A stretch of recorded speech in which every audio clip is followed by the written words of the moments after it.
देशाच्या संसदेच्या सुरक्षेमध्ये काल अक्षम्य चूक घडली आणि काही जणांनी सभागृहात घुसखोरी केली। या घुसखोरी संदर्भात एक मोठी माहिती कळतेय। संसदेत घुसखोरी करण्याचं प्लॅनिंग जवळपास 1.5 ते 2 वर्षांपूर्वी केलं गेल्याचं कळतंय। सोशल मीडियावरती ओळख झाल्यावर या सगळ्यांची पहिली एकत्र बैठक मनोरंजनच्या कर्नाटकमधल्या मैसूरच्या घराजवळ झालेली होती आणि इथेच बेरोजगारी आणि इतर महत्त्वाच्या विषयांवर सरकारला जाग करण्यासाठी काहीतरी मोठं करायला हवंय याचा प्लॅन आखायला त्यांनी सुरुवात केली। अधिक माहिती देतात गणेश ठाकूर। गणेश, या माहितीसोबत म्हणजे 1.5 ते 2 वर्ष आधी प्लॅनिंग सुरू होतं, या माहितीसोबत हे सगळे एकमेकांच्या कॉन्टॅक्टमध्ये कसे आले, कुठे भेटले, किती बैठका झाल्या, हा प्लॅन त्यांनी अंमलात कसा आणला याबद्दल काय कळू शकलंय? नानादा, या सगळ्यांच्या मनात एक राग होता, राग सिस्टम विरुद्ध होता। त्यांच्या हे सर्व सुशिक्षित आणि चांगल्या घराची मुलं आहेत, यांचं असं म्हणणं होतं की सरकार संसदेमध्ये ज्या प्रश्नांवर चर्चा केली पाहिजे, लोकप्रतिनिधी चर्चा ते करत नाहीत आणि यासाठी राग बेरोजगारी, महागाई या अनेक विषयांसंदर्भातला होता। आणि हा राग घेऊनच एक प्लॅटफॉर्मवर हे एकत्र आले, ते म्हणजे भगतसिंग फॅन पेज या प्लॅटफॉर्मवर ते आले। जवळपास 2-2.5 वर्षांपूर्वी एकत्र भेटले आणि त्यानंतर या सगळ्यांनी मिळून पहिली बैठक घेण्याचा निर्णय घेतला की आपण भेटू आणि काहीतरी आपण आपल्या युवा पिढीसाठी केलं पाहिजे, सरकारला जागा केलं पाहिजे। या उद्देशानं 18 महिन्यांआधी मैसूर डी मनोरंजन याच्या घराजवळ यांनी पहिली बैठक घेतली। या बैठकीमध्ये आपले आपले विचार यांनी ठेवले आणि त्यानंतर जर सरकारला जागा करायचं असेल, काहीतरी मोठं करावं लागेल हा निर्णय झाला।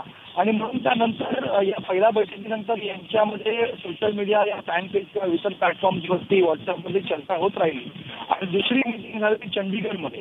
त्यावेळेला दुसरी मीटिंग जवळपास 9-10 महिन्यांपूर्वी झाली असं कळतंय।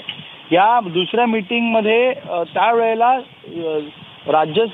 केंद्र सरकारविरुद्ध शेतकऱ्यांचं मोठं आंदोलन सुरू होतं। त्या आंदोलनात हे लोक सहभागी झाले होते आणि त्या आंदोलनाच्या माध्यमातून ज्यांनी दुसरी बैठक घेतली, त्या बैठकीमध्ये पुढे आपण काय केले पाहिजे हे ठरवलं। आणि त्यानंतर ज्यावेळेस मे महिन्यामध्ये मणिपूरची हिंसा झाली तर यांचा राग जो आहे तो सगळे पॅरामीटर्स सोडून ते पुढे गेला आणि त्यावेळेला यांनी ठरवलं की आता काहीतरी मोठं लवकरात लवकर करावं लागेल।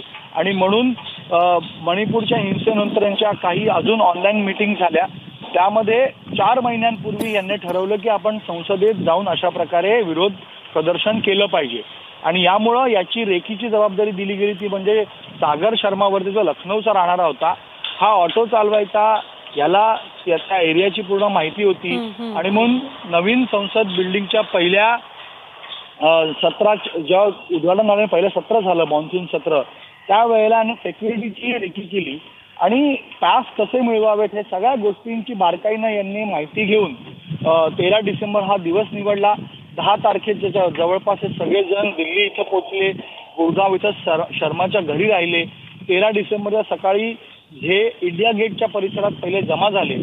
आधी 6च्या 6 जणांनी आज जाऊन विरोध करायचं असं ठरलं होतं, मात्र यांना फक्त 2 तास मिळू शकले आणि म्हणून मनोरंजन आणि सागर शर्मा हे आज जातील असं ठरलं आणि इतर जण बाहेर आंदोलन किंवा निदर्शनं करते असं ठरलं।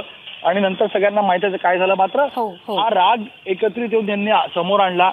या रागामुळे हे एकत्रित आले आणि ह्यांनी हे घडवलं आणि याची प्लॅनिंग 2-2.5 वर्षांपासून सुरू होती असं पण बोललं तर चुकीचं ठरणार नाही, कारण तसंच इन्व्हेस्टिगेशन मध्ये समोर आलेलं आहे। सिस्टीम विरोधातला राग व्यक्त करण्यासाठी काहीतरी मोठं करायला हवंय, यामधनंच कालचं कृत्य त्यांच्या हातनं घडल्याचं सध्या कळतंय। धन्यवाद गणेश या सगळ्या माहितीबद्दल।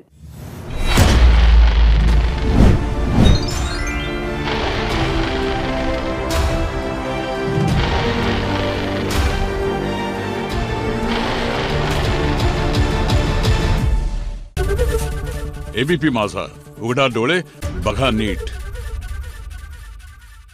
आणि महाराष्ट्र